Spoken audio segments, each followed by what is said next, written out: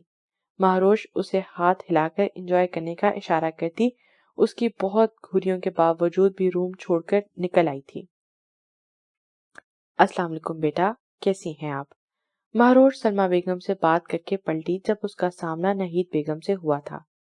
مہروش انہیں اس طرح سامنے دیکھ کر بہت خوش ہوئی اور بہت ہی عقیدت سے ان کا بڑا ہوا ہاتھ تھاما تھا، اور انہیں دیکھ کر کہیں نہ کہیں ایک امید بھی جاگی تھی کہ شاید اس کی ماما بھی یہاں آئی ہوں۔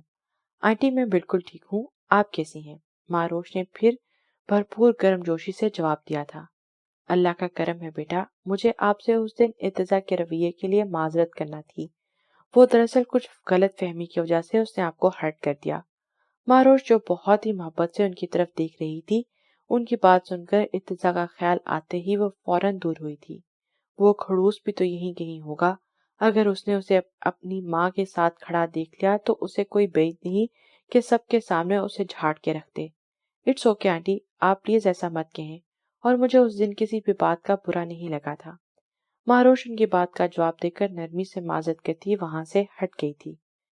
دونوں جوڑیوں کے نکاح کا بندوبست ایک ہی ہال میں کیا گیا تھا۔ ارہم اور جازل کی فیملیز کے ساتھ ساتھ تمام مہمان بھی وہاں پہنچ چکے تھے، اور کچھ ہی دیر میں نکاح ہونا تھا۔ جازل کے نکاح میں ارتضیٰ کی پوری فیملی شریک تھی۔ جازل، تم جیسے میچور انسان سے مجھے اس بات کی بالکل امید نہیں تھی۔ ارتضیٰ کو شک تو تھا، جو جازل پر اس رشتے کے بارے میں سنتے ہی ہو گیا تھا، یقیناً کوئی گڑبڑ ہے، اور اس وجہ سے اسے اب بہت جلد اس نے جازل سے سب سچائی اگلاب بھی لی تھی۔ یار، اور میں کیا کرتا، گھر میں سب ہاتھ دھو کر میری شادی کے پیچھے پڑ گئے۔ ہر بار گھر جانے پر پتہ نہیں کون کون سی لڑکیوں کی تصویریں دکھائی جاتی، اس لیے یہ فیصلہ سب سے مناسب لگا مجھے۔ اور ویسے بھی ہر کوئی ارتضیٰ سکندر تو ہوتا نہیں جو اپنے سامنے کسی کو اپنی شادی کے بارے میں نام بھی نہ لینے دے۔ جازل کی بات پر ارتضیٰ نے اسے سخت گھوری سے نوازا تھا۔ کرو یہ اوٹ پٹانگ حرکتیں، لیکن بعد میں جب کچھ گڑبڑ ہوئی تو مجھ سے کسی قسم کی امید نہ رکھنا۔ ارتضیٰ اس کی اس طرح شادی کرنے کے حق میں بالکل نہیں تھا۔ آج تو بخش دو یار، نکاح ہے آج میرا۔ جازل نے آخر کار اس کے آگے ہاتھ جوڑ دیے تھے، جس پر ارتضیٰ نفی میں سر ہلاتا مسکرایا تھا۔ وہ دونوں اس وقت اسٹیج کے کچھ فاصلے پر کھڑے تھے، فل بلیک 3 پیس سوٹ میں ایک ساتھ کھڑے مسکراتے وہ وہاں موجود تمام دوشیزاؤں کو اپنا اسیر کر رہے تھے۔ مہروش جو کسی کام سے وہاں آئی تھی، ارتضیٰ کو دیکھ کر ایک پل کے لیے اس کے قدم وہیں جم سے گئے تھے۔ آج کتنے ٹائم بعد اس دشمن جاں کو مسکراتے دیکھا تھا۔ مسکرانے پر اس کے گالوں پر ابھرنے والے ڈمپلز کی دیوانی وہ انہیں پورے حق سے دیکھتی بے خود ہوئی تھی۔ مہروش، ہمیرا بیٹا، جاؤ آپ لوگ زیمل اور ریحاب کو نیچے لے آؤ۔ سائمہ بیگم کے اشارے پر مہروش بھی ہمیرا کے پیچھے برائڈل روم کی طرف بڑھی تھی۔ تھوڑی دیر پہلے نکاح بخیر و عافیت ہو چکا تھا، اس لیے اب زیمل اور ریحاب کو اسٹیج پر جازل اور ارحم کے ساتھ بٹھایا جانا تھا۔ مہروش اپنے نیچے گرتے دوپٹے کو سیٹ کرتے چل رہی تھی، جبکہ ایک طرف مڑتے سائڈ سے آتے ارتضیٰ کو نہ دیکھ پائی اور سیدھی اس کے چوڑے وجود سے جا ٹکرائی۔ ارتضیٰ جو اپنے ہی دھیان میں فون پہ بات کرتا وہاں ٹہل رہا تھا، اس اچانک تصادم پر مہروش کی آواز سنتے ہاتھ بڑھا کر فوراً اسے پکڑا تھا۔ کیپٹن مہروش آنکھوں کا استعمال۔ ارتضیٰ جو مہروش کو اچھی خاصی سنانے کی موڈ میں تھا، مگر اس کا ہوش ربا حسن دیکھ کر اپنے الفاظ ہی بھول چکا تھا۔ مہروش میرون کلر کے بھاری کامدار شارٹ فراک کے ساتھ فل امبرائڈرڈ شرٹ، شرارہ پہنے کالے گھنے سیاہ بالوں کا خوبصورت سا ہیئر سٹائل بنا کر آگے سے ایک سائڈ پر کرتے ان میں بیڈز لگائے ہوئے تھی۔ نفیس سے جھمکے اور سراہی دار گردن میں نازک سا لاکٹ پہنے وہ پہلے والی سادہ سی مہروش تو بالکل نہیں لگ رہی تھی۔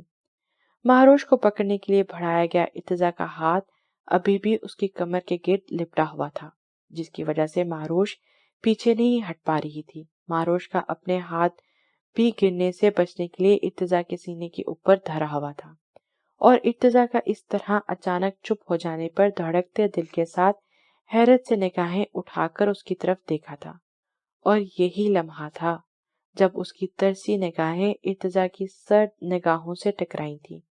مگر یہ کیا، آج ان آنکھوں میں نفرت، غصہ نہیں بلکہ کچھ اور ہی نظر آ رہا تھا، جو اس وقت مہروش کو صرف آنکھوں کا دھوکہ ہی لگ رہا تھا۔ بھلا اس ستم گر کی نظروں میں اس کے لیے چاہت اور دیوانگی کیوں کر ہو سکتی تھی؟ مہروش کا دماغ اس خوش فہمی سے زیادہ کچھ بھی ماننے کو تیار نہیں تھا۔ کتنے ہی پل ایسے ایک دوسرے میں کھوئے گئے گزرے تھے، دونوں کو اس بات کا ہوش نہیں تھا کہ وہ لوگ اس وقت پبلک پلیس پر ہیں۔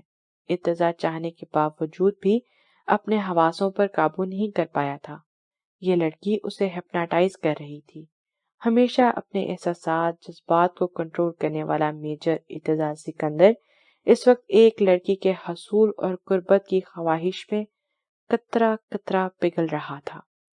ارتضیٰ نہ جانے اور بھی کتنے لمحے مہروش میں کھویا رہتا جب اس کی نظر کوریڈور سے اس کی طرف آتے شخص پر پڑی تھی۔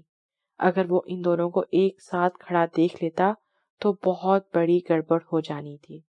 ارتضیٰ نے اگلے ہی لمحے مہروش کی کمر پر دباؤ ڈالتے اسے اپنے سینے میں بھینجا تھا اور اس کے بالوں میں لگے کیچر کو نکالتے ان میں اپنا چہرہ گھسا دیا تھا۔ Don't move. مہروش کی مزاحمت کرنے پر ارتضیٰ ہلکی سی آواز میں کرایا تھا۔ مہروش جس کی جان پہلے ہی مشکل میں تھی، ارتضیٰ کی اس بے انتہا قربت اور دہکتے لمس پر حواس بھی ساتھ چھوڑ دیے تھے۔ ارتضیٰ کی سانسوں سے اسے اپنے گردن جھلستی ہوئی محسوس ہو رہی تھی۔ وہ سمجھنے سے قاصر تھی، آخر اسے اچانک ہوا کیا ہے؟ تمہارا باپ یہاں کیا کر رہا ہے؟ یہ جانتے ہوئے کہ میری فیملی یہاں موجود ہے تم نے بلا لیا اسے؟ ارتضیٰ کے لمس میں پہلی والی نرمی اب مفقود تھی۔ مہروش جو پہلے ہی اس کی اتنی قربت پر بے حال تھی، اب ارتضیٰ کی انگلیاں اپنے کمر میں کھپتی محسوس ہو رہی تھی۔ ذوالفقار کے وہاں سے ہٹتے ہی ارتضیٰ نے ایک جھٹکے سے اسے خود سے دور کیا تھا۔ مہروش اس کے پھنکارتے لہجے پر حیرت سے اسے دیکھ رہی تھی۔ اتنی بد قسمت کیوں تھی وہ؟ اس شخص کی صرف نفرت ہی ہمیشہ اس کے نصیب میں کیوں آتی تھی؟ ارتضیٰ ذوالفقار کے یہاں آنے کی وجہ سے مہروش کو ہی سمجھ رہا تھا۔ آج کچھ پل کے لیے اس نے خود پر چڑھایا نفرت کا خول اتار کر مہروش کی طرف بڑھنا چاہا، مگر ذوالفقار کو یہاں دیکھ کر وہ پھر واپس اپنے خول میں آ گیا تھا۔ میں نہیں جانتی وہ یہاں کیوں آئے ہیں۔ مقابل کی نگاہوں میں شدید نفرت دیکھ کر مہروش کی آنکھیں نم ہوئی تھی، لیکن وہ ہر رشتے کو اچھے سے نبھانے والا اس کے معاملے میں شاید بہت ہی بے پرواہ تھا۔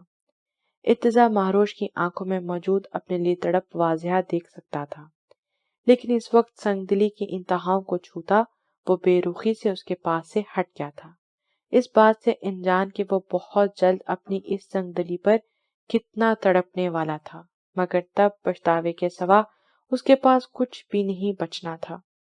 مہروش آنسو بہاتی وہیں جم گئی تھی اور خود سے دور جاتے میجر ارتضیٰ سکندر کے چوڑے شانوں کو حسرت بھری نگاہوں سے دیکھ کر وہ بس یہی سوچے جا رہی تھی کہ کیا کبھی وہ اس بے رحم انسان کو اپنی وفاداری کا یقین دلا پائے گی۔ زیمل کا خیال آتے ہی وہ آنسو پوچھتے مہروش جلدی سے چہرے پر زبردستی کی مسکراہٹ سجاتی اندر کی طرف بڑھ گئی تھی۔ زیمل اور رحاب کو انٹرس سے داخل ہوتا دیکھ کر جازل اور ارہم مبہوت رہ گئے تھے۔ جازل کی نگاہیں اپنی ہرنی کی دلکش بکھیرتے وجود پر تھی، دل کی دھڑکنوں کا ساز جیسے بدل رہا تھا۔ وہ اپنی کیفیت سمجھنے سے قاصر تھا، پر جو بھی تھا یہ احساس اسے بہت مزہ دے رہا تھا، کیونکہ وہ فی الحال وہ محبت جیسے خوبصورت جذبے سے انجان تھا۔ دوسری طرف ارہم بھی رحاب کا یہ روپ دیکھ کر دھنگ رہ گیا تھا۔ رحاب کے دو آتشاہ حسن نے ارہم سے اس کے رہے سہے حواس بھی چھین لیے تھے۔ وہ بے خود سا کھڑا رحاب کو اپنے قریب آتا دیکھ رہا تھا۔ وہ دور سے ہی رحاب کی اداسی اور پریشانی نوٹ کر سکتا تھا۔ سائمہ بیگم سے اسے پتا چلا تھا کہ رحاب کی طبیعت بھی خراب ہے، اس لیے ارہم کو اس کی بہت فکر ہو رہی تھی۔ رحاب کے سٹیج کے قریب پہنچتے ہی ارہم آگے بڑھا اور انتہائی نرمی سے اس کا ہاتھ تھاما۔ رحاب تم ٹھیک ہو؟ اگر ایزی فیل نہیں کر رہی تو ہم گھر چلتے ہیں۔ ارہم رحاب کا زد پڑتا چہرہ دیکھ کر فکر مندی سے بولا، نہیں میں ٹھیک ہوں، اس طرح مہمانوں کے بیچ اٹھ کر جانا اچھا نہیں لگے گا، اور اب پہلے سے بہتر کافی فیل کر رہی ہوں۔ رحاب ارہم کو اٹھتا دیکھ کر جلدی سے بولی تھی، کیونکہ اسے ایسے فنکشن چھوڑ کر جانا مناسب نہیں لگ رہا تھا۔ بیوٹیفل کیپٹن زیمل، اتنے ہتھیاروں سے لیس مجھے مارنے کا ارادہ تو نہیں آپ کا؟ جازل زیمل کو ہاتھ پکڑ کر اپنے پہلو میں پٹھاتا بولا تھا۔ آپ کا تو پتہ نہیں میجر صاحب، مگر سب خواتین نے مل کر جو اتنا وزن مجھ پر لاد دیا ہے، یہ فنکشن ختم ہونے سے پہلے میں نے ضرور اوپر پہنچ جانا ہے۔ زیمل جازل کی تعریف کو یکسر نظر انداز کرتے جب اس کی قوت زدہ سے جھنجھلاتی ہوئی آواز پر جازل کا زوردار کہکا بلند ہوا تھا۔ میجر جازل، زیادہ دانت نکالنے کی ضرورت نہیں، اگر آپ کو یہ سب برداشت کرنا پڑتا پھر میں پوچھتی آپ سے۔ زیمل کو اس کا ہنسنا مزید تپ آ گیا تھا جب اسے ایسے دانت پیستے دیکھ کر سلمہ بیگم نے مہروش کو اس کی طرف بھیجا تھا۔ زیمل تم دلہن ہو، کچھ تو دلہن بن کر خیال کرو، سٹیج پر بیٹھ کر تمہاری لڑائیاں ختم نہیں ہو رہی، سلمہ آنٹی خفا ہو رہی ہیں۔ مہروش زیمل کے قریب جھکتے آہستہ آواز میں بولی، یار ماہی، ایک تو مجھے یہ بات سمجھ نہیں آتی، یہ واقعی میری سگی ماں ہے کیا؟ زیمل دور کھڑی سلمہ بیگم کی گھوریاں نوٹ کرتی روحانسی آواز میں بولی تھی۔ ہاں ہاں بدتمیز۔ مہروش کے ساتھ ساتھ اس کی بات سنتے جازل نے بھی کہکا لگایا تھا، جب اسی لمحے ارتضیٰ کے ساتھ کھڑی زینب کی نگاہ مہروش پر پڑی تھی۔ ارتضیٰ، یہ سٹیج پر زیمل کے ساتھ جو لڑکی بیٹھی ہے یہ کون ہے؟ زینب نے نگاہیں مہروش کے چہرے پر ٹکائے ارتضیٰ سے پوچھا۔ جب ارتضیٰ کے ساتھ وہاں موجود ناہید بیگم اور باقی سب نے بھی مہروش کی طرف دیکھا تھا، ارتضیٰ اچانک ان کے پوچھنے پر کچھ بھی نہ بول پایا۔ اسے اس بات کا تو ذرا بھی آئیڈیا نہیں تھا کہ زینب ایسے مہروش کے بارے میں پوچھیں گی، اور ذوالفقار جیسے گھٹیا انسان کا نام تو وہ ان کے سامنے لینا بھی نہیں چاہتا تھا۔ واو، کتنی بیوٹیفل اور اٹریکٹیو ہے یہ لڑکی۔ نیہا نے بھی ستائشی نگاہوں سے مہروش کی طرف دیکھا تھا۔ اپنی تمام فیملی ممبرز کی نگاہوں میں مہروش کے لیے پسندیدگی دیکھ کر ارتضیٰ کی کشادہ پیشانی پر موجود سلوٹوں میں مزید اضافہ ہوا تھا۔ ارتضیٰ بیٹا، آپ نہیں جانتے کیا اس کو؟ زینب نے ایک بار پھر سوال کیا تھا۔ ان کو نہ جانے کیوں اپنا دل اس معصوم صورت لڑکی کی طرف ہمکتا ہوا محسوس ہو رہا تھا۔ ارتضیٰ نے ایک نظر اپنی طرف سنجیدہ نظروں سے دیکھتی ناہید بیگم کی طرف دیکھا، جو مہروش کی اصلیت سے واقف تھی۔ پھوپھو جان، کولیگ ہے میری، میرے ساتھ کام کر رہی ہے۔ ارتضیٰ نے مہروش کے کھلکھلاتے حسین چہرے سے نگاہیں چرائی تھیں۔ آج تو اس کے لیے سب کچھ ایک امتحان ہی بنا ہوا تھا۔ کیا تم مجھے اس لڑکی سے ملوا سکتے ہو؟ زینب بیگم کو سمجھ نہیں آ رہا تھا کہ ایسی کون سی کوشش تھی جو اس لڑکی کو انہیں اپنی طرف کھینچے چلے جا رہی تھی۔ اس سے پہلے کہ ارتضیٰ انہیں کوئی جواب دیتا، موبائل بجنے پر معذرت کرتا وہ سائٹ پر ہوا تھا۔ تمہارے پاس صرف 10 منٹ ہیں، کچھ بھی کرو GSK کو اس ہوٹل سے باہر جانا پڑے، میں کسی صورت اس کی موجودگی میں یہاں برداشت نہیں کر سکتا، اور اس حال میں تو وہ بھول کر بھی قدم نہ رکھ پائے۔ ارتضیٰ کا بس نہیں چل رہا تھا کہ ذوالفقار کو ابھی کے ابھی شوٹ کر دے۔ وہ اپنی فیملی پر اس کا سایہ بھی نہیں برداشت کر سکتا تھا۔ نیہا کے کہنے پر ویٹر نے مہروش کو ان کا پیغام دیا تھا۔ مہروش ویٹر کا زینب کی طرف اشارہ دیکھ کر ششوپنج میں مبتلا ہوئی۔ اسے سمجھ نہیں آ رہا تھا کہ جائے یا نہیں، اور اگر ارتضیٰ نے اسے ان کے پاس کھڑا دیکھ لیا تو مہروش نے عجیب سی کشمکش کا شکار ہوتے دل کے مجبور قدم بڑھا دیے تھے جہاں ارتضیٰ کی فیملی کے تقریباً سب لوگ موجود تھے۔ مہروش کے دل کی دھڑکن تیز سے تیز ہو رہی تھی۔ السلام علیکم آنٹی، آپ نے بلایا مجھے؟ مہروش نے سب کی طرف دیکھتے سلام کیا۔ اپنی ماں کو اس کے رشتے سے پکارنے کا حق بھی نہیں رکھتی تھی وہ۔ اپنی ماں اور سب سے قریبی رشتوں سے اسے اجنبیوں کی طرح ملنے پر آنکھوں میں نمی در آئی تھی، جسے بہت مشکل سے اس نے پیچھے دھکیلا تھا۔ وعلیکم السلام۔ جی بچے، میں نے آپ کو بلایا تھا۔ زینب نے مہروش کا ہاتھ تھامتے غور سے ان کے ایک ایک نقوش کو دیکھا، اور ان کے مہربان لمس پر مہروش کا دل چاہا کہ سب کچھ بھلائے اور ان کے گلے لگ جائے۔ ارتضیٰ نے بتایا کہ آپ ان کی کولیگ ہیں۔ ہمیں تو یقین نہیں آ رہا کہ آپ جیسی نازک لڑکی پاک آرمی کا حصہ ہے۔ زینب کی بات پر مہروش ہولے سے مسکرائی تھی۔ اسے ہمیشہ ہر جگہ یہی کمپلیمنٹ ملتا تھا۔ وہ اپنی ماما کو بتانا چاہتی تھی کہ اس کی بیٹی بہت بہادر ہے اور اتنی کم عمری میں کتنی کامیابیاں سمیٹ رہی ہے۔ مہروش ان کے پاس کھڑی سکون سا محسوس کرتی ان کی باتوں کا جواب دے رہی تھی جب ارتضیٰ وہاں زینب کے ساتھ آ کھڑا ہوا، اور اسے دیکھ کر مہروش کی دھڑکنیں بے ترتیب ہوئی تھی اور خود کو اپنی متوقع ہونے والی بے عزتی کے لیے تیار کرنے لگی تھی، مگر ارتضیٰ کی خاموشی پر اس کی حیرت کی انتہا نہ رہی۔ مہروش ارتضیٰ کی موجودگی اور پرتپش نگاہوں کی وجہ سے کسی بات کا صحیح جواب بھی نہیں دے پا رہی تھی۔ آپ لگتی تو نہیں، مگر پھر بھی آپ میرڈ ہیں کیا؟ نیہا کو مہروش بہت پسند آئی تھی۔ وہ آج کل ویسے بھی اپنے بھائی کے لیے لڑکیاں دیکھ رہی تھی۔ مہروش جو پہلے ہی ارتضیٰ کی نظریں مسلسل خود پر محسوس کرتے پزل ہو رہی تھی، نیہا کے سوال پر مزید سر پٹا گئی۔ جی نہیں۔ مہروش کے منہ سے صرف اتنے ہی الفاظ نکلے تھے۔ ارباز اپنی بیوی کی پھرتیوں پر نفی میں سر ہلا کے رہ گیا تھا۔ اور کیا آپ کہیں انگیج ہیں؟ نیہا کے سوال ختم ہونے کے بجائے مزید بڑھ رہے تھے۔ مہروش کو سمجھ نہیں آ رہا تھا کہ وہ کیا جواب دے، کیونکہ انگیج تو بہت چھوٹا لفظ تھا۔ وہ تو اپنا سب کچھ سامنے کھڑے سنگ دل کے نام لکھوا چکی تھی، جس کا دل شاید پتھر کا سا تھا۔ ارتضیٰ فرصت سے مہروش کا جائزہ لے رہا تھا، بار بار بالوں کی لٹوں کو کانوں کے پیچھے اڑکتی، ہاتھوں کی انگلیوں کو مروڑتی وہ کانفیڈنٹ سی لڑکی اس کی گرم نگاہوں کی تپش سے گھبراتی وہاں سے بھاگنے کے پر تول رہی تھی۔ ارتضیٰ کو نیہا کا اس طرح مہروش سے انٹرویو لینا بالکل پسند نہیں آ رہا تھا۔ بھابی، آپ جس مقصد کے لیے اتنی محنت کر رہی ہیں ویسا نہیں ہو سکتا۔ ان کا سٹیٹس بہت اونچا ہے، آپ وہاں تک نہیں پہنچ پائیں گی۔ ارتضیٰ کا کاٹ دار لہجے میں بات نیہا سے کر رہا تھا، مگر اس کی سخت نگاہیں مہروش پر جمی ہوئی تھی۔ نیہا کے ساتھ ساتھ سب نے ارتضیٰ کی طرف حیرت سے دیکھا، کیونکہ مہروش کی طرف ارتضیٰ جن نظروں سے دیکھ رہا تھا وہ نارمل انداز بالکل نہیں تھا۔ کیوں مس مہروش، ٹھیک کہہ رہا ہوں نا میں؟ ارتضیٰ نے اپنی سرخ آنکھوں سے مہروش کی آنکھوں میں جھانکا تھا۔ نیہا ارتضیٰ کے انداز پر اپنی جگہ شرمندہ سی ہو گئی۔ ناہید بیگم کو ارتضیٰ کا مہروش سے اس طرح سب کے سامنے شروع ہو جانا بالکل پسند نہیں آیا تھا۔ ارتضیٰ، آپ مہروش کے باس صرف کام کے ٹائم پر ہو، ابھی دھونس جمانے کی کوشش بالکل مت کریں۔ زینب مہروش کا زرد پڑتا رنگ دیکھ کر بولی تھی۔ مہروش ان سے ایکسکیوز کرتی وہاں سے ہٹ گئی تھی۔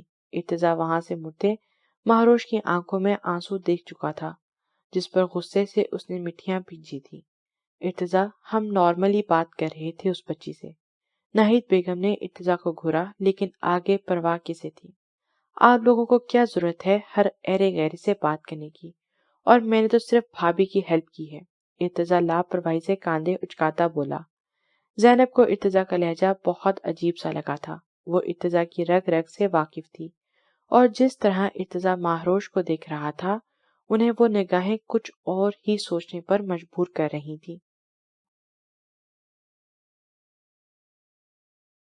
سر، کام ہو گیا ہے۔ ابھی 2 منٹ پہلے جی ایس کے ہبراہٹ میں ہوٹل سے باہر نکلا ہے۔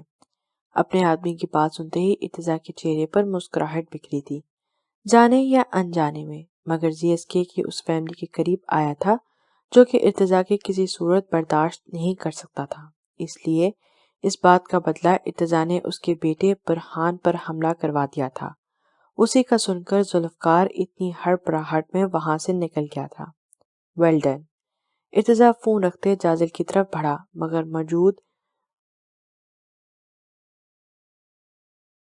مگر کارنر پر موجود کھڑی مہروش پر نظر پڑتے ہی اس کا دماغ گھوم گیا تھا۔ مہروش کے فراق کی زپ پیچھے سے کھلی ہوئی تھی، اور بال بھی آگے ہونے کی وجہ سے اس کی گردن اور نیچے کا کچھ حصہ واضح ہو رہا تھا۔ مہروش نیٹ کے دوپٹے سے اپنے بیک کو کور کرنے کی ناکام کوشش کر رہی تھی۔ اس کی اتنی لاپرواہی پر ارتضیٰ کی رگیں غصے سے تن چکی تھی۔ ابھی تک کسی کی نظر مہروش پر نہیں پڑی تھی، کیونکہ کوئی اس طرف متوجہ نہیں تھا، اور اچھا ہی تھا سب کے لیے، ورنہ ارتضیٰ جتنے طیش میں آ چکا تھا، مہروش کی طرف نظر اٹھانے والے کی خیر نہیں تھی۔ ارتضیٰ نے مہروش کے قریب پہنچتے کندھے سے تھام کر اسے اپنی طرف گھمایا، اور آگے کی طرف کیے بال پکڑ کر اس کی کمر پر پھینکتے اسے ڈھانپنے کی کوشش کی تھی۔ سر، آپ، کیا ہوا؟ یہ کیا کر رہے ہیں؟ مہروش کو اچانک ارتضیٰ کی حرکت سمجھ نہیں آئی تھی۔ جب ارتضیٰ کچھ بھی بولے بغیر اس کا بازو اپنی سخت گرفت میں لیتے برائڈل روم کی طرف بڑھا تھا۔ کیا بےہودگی پھیلا رکھی ہے تم نے؟ اگر ایسے لباس کیری کرنے آتے نہیں تو پہنتی ہی کیوں ہو؟ ارتضیٰ مہروش کو روم میں لا کر ایک جھٹکے سے اس کا بازو چھوڑتے دھاڑا۔ مہروش نے دیوار کا سہارا لے کر خود کو گرنے سے بچایا تھا۔ سر، آپ ایسے… مہروش اس سے پہلے کہ مزید کچھ بولتی، ارتضیٰ نے اس کا بازو پکڑتے اس کو ڈریسنگ ٹیبل کے سامنے کھڑا کر دیا۔ مہروش کے بیک مرر کی طرف تھی۔ جب اسے ناسمجھی سے پلٹ کر مرر کی طرف دیکھا، مگر سامنے کا نظارہ دیکھ کر اس کے دل چاہا تھا کہ زمین پھٹے اور وہ اس میں سما جائے۔ اس کے بال سائڈ پر ہوتے، جن کے پیچھے سے اس کی دودھیا کمر جھانک رہی تھی۔ مہروش نے سرخ ہوتے فوراً ہی بیگ پیچھے ہو کر دیوار کے ساتھ ٹکا دی۔ ارتضیٰ وہاں سے ہٹنے کے بجائے مزید مزے سے سینے پر بازو باندھے اسے اپنا ہاتھ پیچھے سے لیے زپ زور سے آزمائی کرتا دیکھ رہا تھا۔ مہروش کو سمجھ نہیں آ رہی تھی کہ کیا کرے، کیونکہ ارتضیٰ کا وہاں سے ہٹنے کا کوئی موڈ نہیں لگ رہا تھا۔ میں آئی ہیلپ یو؟ ارتضیٰ نے نہ جانے کس بات کے زیر اثر نرمی سے پوچھا تھا۔ نو سر، پلیز۔ مہروش نے ارتضیٰ کو اپنی طرف بڑھتا دیکھ کر گھبراہٹ میں مزید دیوار کے ساتھ چپکتے اسے منع کرتے ہوئے کہا تھا، مگر ارتضیٰ نے پہلے کبھی اس کی سنی تھی جو اب سنتا؟ جی، وہ تو مسلسل آپ کی ناکام کوششوں کو دیکھ کر لگ رہا ہے کہ رات تک آپ شاید کامیاب ہو ہی جائیں گی، ارتضیٰ نے طنز کیا تھا، اور ہاتھ میں پکڑا موبائل پاس پڑے ٹیبل پر رکھا۔ ارتضیٰ نے جیسے ہی 2 قدم مزید مہروش کی طرف بڑھائے، پہلے سے دھکتا اس کا چہرہ مزید سرخ ہوا تھا۔ مہروش کا تو توبہ شکن حسین روپ ارتضیٰ جیسے مضبوط اعصاب کے مالک انسان کو بہکانے کا باعث بن رہا تھا۔ ارتضیٰ یک ٹک اس کی آنکھوں میں دیکھ رہا تھا۔ وہ چاہے مہروش سے کتنا ہی نفرت کا اظہار کر لیتا، لیکن یہ بات ماننے سے بھی انکار نہیں کر سکتا تھا کہ جب بھی یہ لڑکی اس کے قریب ہوتی تھی، اس کی دھڑکنوں کا اندازہ بدل جاتا تھا۔ ایک اندیکھی سی کشش اسے مہروش کی طرف کھینچتی تھی، مگر ارتضیٰ ہمیشہ اپنے دل پر جبر کرتے اسے خاموش کروا دیتا۔ مگر ایک بات تو اب شاید اس کا دل بھی اچھے سے سمجھ چکا تھا کہ اگر نفرت کا اتنا بڑا ریزن ان دونوں کے درمیان نہ ہوتا تو یہ لڑکی اس کی زندگی میں سب سے پہلے نمبر پر ہوتی۔ جسے اس نے اس وقت اپنی زندگی میں سب سے آخری درجہ دے رکھا تھا۔ ارتضیٰ نے آگے کو جھکتے مہروش کے ارد گرد دیوار پر ہاتھ رکھے تھے۔ ارتضیٰ یہ بات نہیں جانتا تھا، مگر مہروش اچھے سے جانتی تھی کہ وہ اس کا شوہر ہے۔ اس سے بھی زیادہ ارتضیٰ اس پر اور اس کے وجود پر حق رکھتا ہے، اس لیے مہروش نے اسے منع کرنے کی یا روکنے کی ذرا کوشش نہیں کی تھی۔ ارتضیٰ نے اسے دونوں کندھوں سے تھامتے رخ موڑا تھا، جب اگلے ہی لمحے مہروش کے نیٹ کے دوپٹے سے چھپانے کی ناکام کی گئی کوشش کی وجہ سے اس کی تمام رعنائیاں بکھیرتی کمر ارتضیٰ کے سامنے تھی۔ وہ اچھے سے مہروش کی کپکپاہٹ نوٹ کر سکتا تھا۔ مہروش کے لیے ارتضیٰ کی قربت ہمیشہ کسی امتحان سے کم نہیں ہوتی تھی۔ اس وقت بھی اسے لگ رہا تھا جیسے اسپیڈ سے دل دھڑک رہا ہے، کسی بھی وقت پسلیاں توڑ کر باہر آ جائے گا۔ ارتضیٰ کے ہاتھوں کا لمس زپ پر محسوس کرتے مہروش نے اپنے کانپتے ہاتھ فراک کی مٹھیوں سے بھرے تھے۔ ارتضیٰ جو مہروش کے بال سائڈ پر کیے زپ بند کر رہا تھا اور پوری کوشش بھی کہ مہروش کی کمر سے ہاتھ ٹچ نہ ہو، اس وقت دل پر کیا گیا جبر کافی کمزور پڑتا اسے نظر آ رہا تھا۔ وہ نہیں جانتا تھا ایسا کیوں ہے، مگر مہروش کو کہیں نہ کہیں اپنی ملکیت سمجھتا یہی وجہ تھی کہ وہ اس پر کسی ایرے گہرے یہاں تک کہ اس کے باپ کی موجودگی بھی اس کے ارد گرد برداشت نہیں کر سکتا تھا، اور اس بات کا اظہار ہمیشہ غصے کی صورت پر مہروش پر نکالتا تھا۔ ارتضیٰ بہت احتیاط سے اس کی زپ بند کرتا پیچھے ہٹا۔ بے اختیار اس کا دل چاہا تھا کہ وہ مہروش کے سیاہ گیسیوں کے نرماہٹ کو چھونے کا محسوس کرے، مگر دل اس کی بے تکی فرمائش پر اسے سرزنش کرتا پیچھے ہٹا تھا۔ مہروش جو ارتضیٰ کے جکڑ لینے والی خوشبو کے زیر اثر تھی، اس کے پیچھے ہٹتے ہی پلٹی۔ اس کے لیے اپنے ظالم محبوب کی یہ تھوڑی سی قربت بھی جان لیوا تھی۔ ابھی وہ اس شہر کے حصار میں تھی جب سائڈ ٹیبل پر پڑا موبائل بجنے لگا۔ مہروش کی نظر جیسے ہی موبائل سکرین پر پڑی، وہاں جگمگاتی تصویر کے ساتھ نام دیکھ کر اس کا دماغ گھوم گیا، جہاں تصویر میں ارتضیٰ کے چہرے کے بہت قریب چہرہ کیے ایک لڑکی مسکرا رہی تھی۔ ارتضیٰ موبائل کی طرف دیکھتے مسکرایا۔ اسے ابھی تک یہی لگ رہا تھا کہ اگر ارتضیٰ کی لائف میں وہ نہیں تو کوئی اور لڑکی بھی نہیں، کیونکہ مہروش ارتضیٰ کو کسی اور لڑکی کے ساتھ سوچ بھی نہیں سکتی تھی، مگر سامنے کسی لڑکی کو اس قدر قریب اور لو کے نام سے سیو نمبر دیکھ کر مہروش کے اندر آگ بھڑک اٹھی تھی۔ اچانک نہ جانے مہروش میں اتنی ہمت کہاں سے آئی کہ اس نے ارتضیٰ کے فون اٹھانے سے پہلے ہی جھپٹنے کے انداز میں موبائل اٹھا کر کال کاٹ دی تھی۔ ارتضیٰ ششدر سا مہروش کو دیکھ رہا تھا، جو جذبات میں یہ حرکت کر تو گئی مگر اب ارتضیٰ کے متوقع رد عمل پر ڈرتے نگاہیں جھکا گئی تھی۔ Are you mad? یہ کیا حرکت تھی؟ ارتضیٰ غصے سے مہروش کے ہاتھ سے اپنا موبائل چھینتے بولا۔ مہروش کا بازو دوبارہ ارتضیٰ کی سخت گرفت میں آ چکا تھا، مگر اپنے شوہر کے کسی لڑکی سے اتنی قربت دیکھ کر مہروش کو انگاروں پہ ہی لٹا گیا تھا، اس لیے وہ بھی بغیر ڈرے ارتضیٰ کی آنکھوں میں دیکھ کر بولی، سر، آپ مجھے بتا سکتے ہیں کہ یہ بےہودگی نہیں تو کیا ہے، جیسے وہ لڑکی آپ کے گلے میں باہیں ڈالے کھڑی ہے؟ مہروش کی بات پر ارتضیٰ ایک لمحے کو تو ششدر رہ گیا تھا۔ پہلے مہروش کی حرکت اور اب اس کی بات، اسے مہروش کی دماغی حالت پر شبہ گزرا تھا، لیکن وہ یہ نہیں جانتا تھا کہ مہروش اس کے معاملے میں اس سے بھی زیادہ پوزیسو تھی اور کسی لڑکی کو اس کے اتنے قریب برداشت نہیں کر سکتی تھی۔ واہ مہروش ذوالفقار، لگتا ہے میری تھوڑی دیر کی نوازشات کو تم کچھ اور ہی سمجھ بیٹھی ہو۔ اتنا فضول بول رہی ہو، مگر ایک میری بات یاد رکھو، تمہاری میرے نزدیک کوئی اہمیت نہیں، تم میرے لیے صرف ایک بے ضمیر ملک فروش درندے کی بیٹی ہو، اور اس غدار کا خون سب کچھ ہو سکتا ہے لیکن وفادار کبھی نہیں۔ تم پر میں کبھی بھروسہ نہیں کر سکتا اور نہ ہی اس قابل سمجھتا ہوں۔ ارتضیٰ اپنے اندر کی نفرت اذیت کی صورت مہروش کے حوالے کرتا وہاں سے نکل گیا تھا۔ وہ نہیں جانتا تھا کہ عنقریب اس کے یہی الفاظ اسے خون کے آنسو رلا دینے والے تھے، جبکہ مہروش بھیگی آنکھوں سے اپنے ظالم محبوب کو جاتے ہوئے دیکھ رہی تھی۔ مہروش اس کی شدید نفرت دیکھتا اتنی تو سمجھ گئی تھی کہ اس کی اصلیت جان کر ارتضیٰ اسے شاید کبھی بھی اپنی بیوی کے روپ میں تسلیم نہ کر پائے۔ اس سے آگے وہ کچھ سوچ ہی نہ پائی تھی۔ اسے شاید اب رہتی زندگی اس نفرت کے آگ میں ہی جلنا تھا۔ یہ بات اسے اندر سے تڑپا رہی تھی کہ ارتضیٰ کسی اور لڑکی سے محبت کرتا ہے۔ اپنی خوش فہمیاں یاد کرتے وہ خود اب پر ہنسنے کے سوا کچھ نہیں کر سکتی تھی، جبکہ قسمت اس کے ساتھ کوئی اور ہی کھیل کھیلنے والی تھی جسے شاید اسے اپنے سارے غموں سے نجات ملنے والی تھی۔ ریحاب کی طبیعت کو دیکھتے ارحم اسے جلدی سے ہال سے واپس لے آیا تھا۔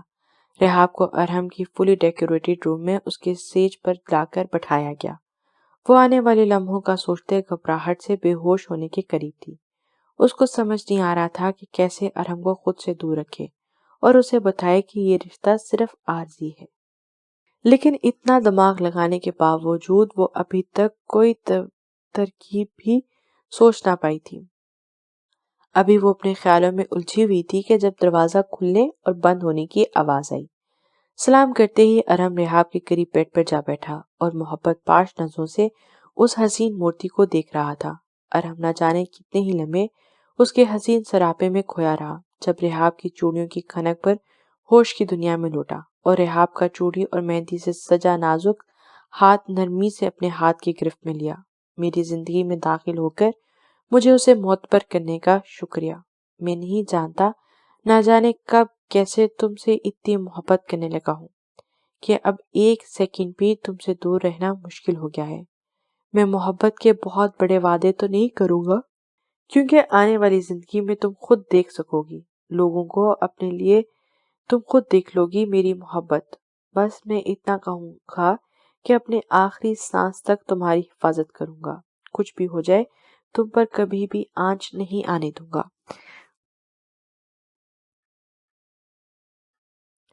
ارحم نے ہولے سے اس کے ہاتھ پر ہونٹ رکھے تھے۔ ریحاب نے ارحم کی محبت بھرے لمس اور باتیں سن کر یکدم نظریں اٹھا کر اس کی طرف دیکھا۔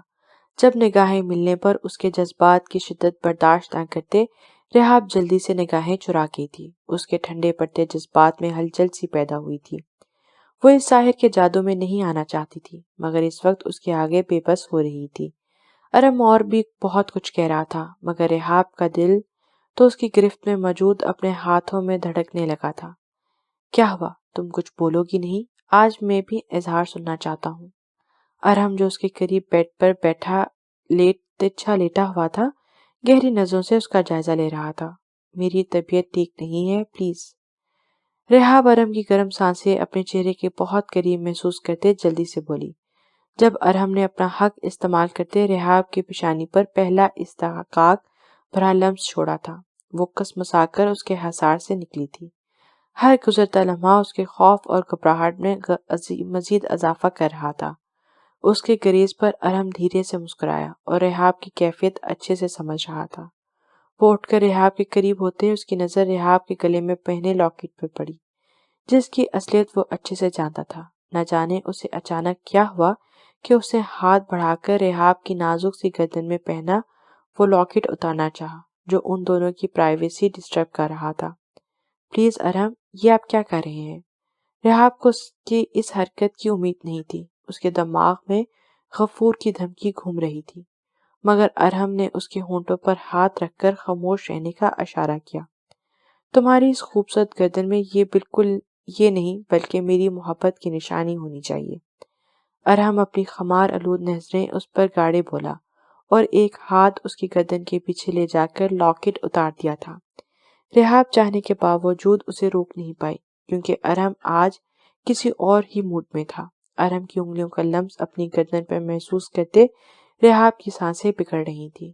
ارحم نے وہ لاکٹ سائڈ دراز میں ڈال کر اپنی پاکٹ سے ایک ڈائمنڈ کا پینڈنٹ نکال کر اسے ریحاب کی گردن میں پہنایا۔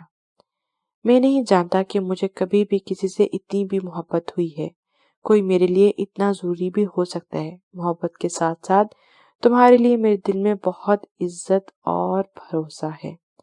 تم پر بہت یقین ہے، مجھے تم کبھی کچھ غلط نہیں کرو گی، کبھی بھی کسی موڑ پر میرا بھروسہ نہیں توڑو گی، ایسا ہی ہے نا؟ ارہم نے رحاب کی آنکھوں میں اپنے جذبوں سے بوجھل آنکھیں گاڑی تھی، جن کے وار سے بچنا شاید اب رحاب کے لیے ممکن نہیں تھا۔ رحاب نے ارہم کے پرحدت لمس کے زیر اثر اسبات میں سر ہلایا۔ محبت سے زیادہ مجھے تمہارا یقین چاہیے۔ میں چاہتا ہوں تم مجھ پر سب سے زیادہ اعتبار کرو۔ کبھی بھی کوئی بات نہ چھپاؤ مجھ سے۔ ہمارے درمیان کسی قسم کا کوئی پردہ نہیں ہونا چاہیے۔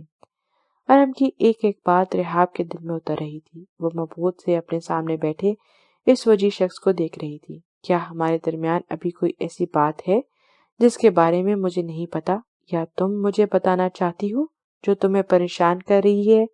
اگر کوئی بھی بات ہے تو تم مجھے بلا جھجک بتا سکتی ہو۔ میں ہمیشہ تمہارا ساتھ دوں گا۔ ارہم چاہتا تھا رحاب اس پر بھروسہ کرے، اسے بلیک میلرز کے متعلق اپنے منہ سے ساری بات بتائے، اس لیے وہ اسے اپنا اعتبار سونپتے بھولنے پر اکسا رہا تھا۔ رحاب کا دل چاہا کہ سب کچھ ارہم کو بتا دے، اس کے سینے کے مضبوط حصار میں چھپ کر اپنی تمام پریشانیاں اور خوف ختم کر دے، لیکن دل کی اپنی دہائیاں جاری تھیں جو اسے جذباتی قدم اٹھانے سے روک رہی تھی۔ اگر ارہم کو پتہ چل جاتا کہ رحاب کا یہاں اس کی سیج پر بیٹھنا صرف ایک پلاننگ کے تحت ہے، تو جن آنکھوں میں وہ اپنے لیے بے پناہ چاہت دیکھ رہی تھی، وہاں نفرت دیکھنا اس کے لیے بہت اذیت ناک تھا۔ ارہم کی محبت کا پودا تو پہلے ہی اس کے دل میں اسے چکا چکا تھا، مگر اس کی موجودگی کا احساس رحاب کو آج ہو رہا تھا، اور یہ اس کے لیے بہت ہی اچھوتا احساس تھا کہ یہ شخص بغیر کسی غرض اور لالچ کے اسے چاہتا ہے۔ وہ ارہم کو سچائی بتا کر خود سے بدگمان نہیں کرنا چاہتی تھی۔ نہیں، ایسی کوئی بات نہیں، مجھے آپ پر بھروسہ ہے۔ اگر آگے کوئی بھی بات ہوئی تو میں آپ سے ضرور شیئر کروں گی، رحاب نے نظریں چراتے ہوئے کہا تھا۔ اس کے جھوٹ پر ارہم افسوس کے علاوہ کچھ نہ کر سکا۔ رحاب کی طبیعت کافی دیر بیٹھنے رہنے کی وجہ سے مزید خراب ہو رہی تھی۔ ارہم بھی بخار سے تپتے اس کے وجود کی گرماہٹ برداشت کر سکتا تھا۔ رحاب، تمہاری طبیعت ٹھیک نہیں ہے، چینج کر کے آرام کر لو، میں ابھی تھوڑی دیر تک آتا ہوں۔ ارہم ہولے سے اس کا گال تھپ تھپاتے روم سے نکل گیا۔ اس کا موڈ رحاب کا اعتبار اب بھی نہ جیت پانے پر سخت آف ہو چکا تھا۔ رحاب نے خاموش نظروں سے اسے وہاں جاتا دیکھا۔ اسے جھوٹ بولنے پر دل عجیب خالی سا لگ رہا تھا۔ ارہم کا آج کی رات اس طرح دور ہو جانے پر جہاں اسے خوش ہونا جانا چاہیے تھا، وہیں وہاں وہ اس طرح اٹھ جانے پر وہ اداس بھی ہوئی تھی۔ کسی کی اتنی جرأت نہیں کہ میرے بیٹے پر حملہ کرے۔ فوراً پتہ لگاؤ اس حرام خور کا کون بے وقوف ہے جو خود اپنی موت کی دعوت دے رہا ہے۔ پہلے میرے کلب پر حملہ، پھر میرے آدمیوں کو گرفتار کیا گیا، میرے حملوں کو ناکام بنایا گیا، میرے اڈوں کو تباہ کر دیا گیا، اور اب میرے بیٹے پر حملہ کر دیا۔ ضرور یہ ایجنسی کے لوگ ہیں، ورنہ کسی اور میں اتنی ہمت کہاں؟ زی ایس کے اپنے آدمیوں پر دہاڑتے غصے کی انتہا کو چھو رہا تھا۔ مسلسل ناکامیوں نے اس کو کچھ حد تک پریشانی میں مبتلا کر دیا تھا۔ جی سر، خبر ملی ہے ایک نئی ٹیم تیار ہو چکی ہے آپ کے خلاف، اور اس دفعہ پہلے سے کہیں زیادہ طاقتور لوگ ہیں یہ۔ ابھی سر جھکائے کھڑا اس کا آدمی اتنا ہی بولا جب ذوالفقار کا پڑنے والا ایک زوردار تھپڑ وہ دور جا گرا تھا۔ حرام خور، تم اب بتا رہے ہو؟ ابھی بھی کیا ضرورت تھی بتانے کی؟ جب وہ میرے قریب پہنچ جاتے تب بتاتے۔ صرف کھلانے پلانے کے لیے رکھا ہوا ہے تم لوگوں کو۔ زی ایس کے کا بس نہیں چل رہا تھا کہ اتنی اہم خبر کا اتنا لیٹ سنانے پر ان سب کی گردن اڑا دے۔ وہ سب خاموشی سے سر جھکائے اس کا چیخنا چلانا سن رہے تھے۔ کہاں ہے وہ سوہا؟ پتہ کرو اس کا، اس نے ابھی تک مجھے کوئی خبر کیوں نہیں دی؟ زندہ بھی ہے یا کہیں ہمارا کام کرنے سے پہلے ان لوگوں کے ہتھے چڑھ گئی ہے؟ زی ایس کے کی اپنی بیٹے کی حالت دیکھ کر اس وقت وہ انگاروں پہ لوٹ رہا تھا۔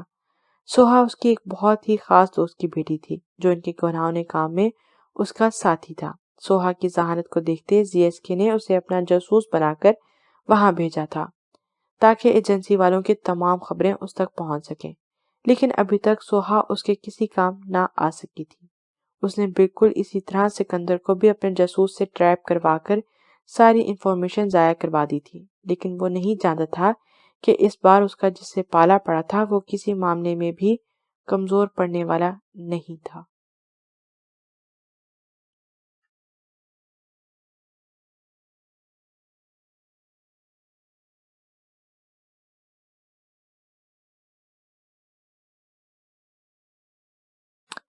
نور پیلس والے خود تو سرپرائز دیتے نہیں، اور اگر کوئی بندہ دینا چاہے تو اس کا بھی خراب کر کے رکھ دیتے ہیں۔ ارتضیٰ نے جیسے ہی لاؤنج میں قدم رکھا، سامنے ہی بیلا میڈم ہمیشہ کی طرح نان اسٹاپ بولنے میں مصروف تھی۔ یار اب بھلا ہمیں کیا پتا کہ تم آج ہی سرپرائز دینے کے لیے پہنچنے والی ہو، تھوڑا بہت ہنٹ تو دینا تھا نا۔ منیزہ کی باتوں پر بیلا نے اسے تیز نظروں سے گھورا تھا۔ اگر پہلے بتا دیتی تو سرپرائز کیسا؟ بیلا نے منہ پھیلا کر کہا، جب اچانک اس کی نظر دروازے سے اندر داخل ہوتے ارتضیٰ پر پڑی۔ خالہ جان، آپ جانتی ہیں آپ کے ان ہونہار لاڈلے سپوت نے تو میرا فون ہی کاٹ دیا۔ بیلا کے نروٹھے انداز پر ارتضیٰ نے نفی میں سر ہلاتے مسکراتے آگے بڑھا تھا۔ ماما، یہ چڑیل اچانک کہاں سے ٹپک پڑی ہے؟ ارتضیٰ کے مذاق اڑانے پر بیلا نے اسے گھوری سے نوازا تھا، مگر ارتضیٰ کی مسکراہٹ دیکھ کر وہ ساری ناراضگی بھولتی اس کی طرف بڑھی۔ اتنے دور سے وہ صرف اس شخص کا دیدار کرنے ہی تو آئی تھی۔ وہ وہاں بیٹھے بڑوں کی پرواہ کیے بغیر ارتضیٰ کے گلے جا لگی۔ ارتضیٰ کے لیے بھی اس کا یہ انداز معمول کے مطابق ہی تھا۔ بیلا ارتضیٰ کی سگی خالہ کی اکلوتی بیٹی تھی۔ وہ لوگ شروع ہی سے امریکہ میں مقیم تھے۔ اکثر و بیشتر وہ لوگ پاکستان آتے رہتے۔ بیلا دل و جان سے ارتضیٰ سکندر پر فدا تھی، جس کے متعلق ارتضیٰ اچھے سے جانتا تھا، لیکن کبھی اس کی حوصلہ افزائی نہیں کی تھی۔ گھر والے بھی یہی چاہتے تھے کہ ارتضیٰ اور بیلا کی شادی ہو جائے، مگر ارتضیٰ کی مرضی کے خلاف کوئی نہیں جا سکتا تھا، اس لیے اپنے دل میں ہی دبائے ہوئے سب خاموش تھے۔ لیکن بیلا کے اس بار پورا ارادہ کر کے آئی تھی کہ کسی نہ کسی طرح ارتضیٰ کو منا کر ہی رہے گی۔ یورپ میں پرورش پانے کی وجہ سے بیلا کافی بے باک تھی۔ وہ کھلے عام سب کے سامنے ارتضیٰ سے اپنی محبت کا اظہار بھی کر چکی تھی، مگر ارتضیٰ سکندر جیسے اکڑ انسان پر کوئی اثر نہیں ہوا۔ ارتضیٰ کے آنے کے بعد بیلا کسی اور کو لفٹ کرانے کے ذرا بھی موڈ میں نہیں تھی۔ وہ مزے سے ارتضیٰ کے ساتھ صوفے پر بیٹھے ہوئی تھی۔ ارتضیٰ کو بیلا کے ساتھ بیٹھا دیکھ کر زینب کے دل میں دبے ایک درد نے سر اٹھایا کہ کاش ان کی بیٹی زندہ ہوتی تو آج یہ حق، یہ مقام اس کا ہوتا۔ ان کی آنکھوں میں ضبط کرنے کی کوشش کے باوجود ہلکی سی نمی دوڑ گئی تھی جب اسی لمحے ارتضیٰ نے ان کی طرف دیکھا، اور زینب کا درد سمجھتے اس کا اپنا دل بھوجل سا ہوا تھا۔ جب سے وہ مہروش کو ایسے چھوڑ کر آیا تھا اس کا دل عجیب بے چین تھا۔ وہ سمجھ نہیں پا رہا تھا کہ ایسا کیوں ہو رہا ہے اس کے ساتھ۔ مہروش جب اس کے لیے کوئی اہمیت ہی نہیں رکھتی تھی تو اس کا دل مہروش کے حوالے سے اتنا اداس کیوں ہو رہا ہے؟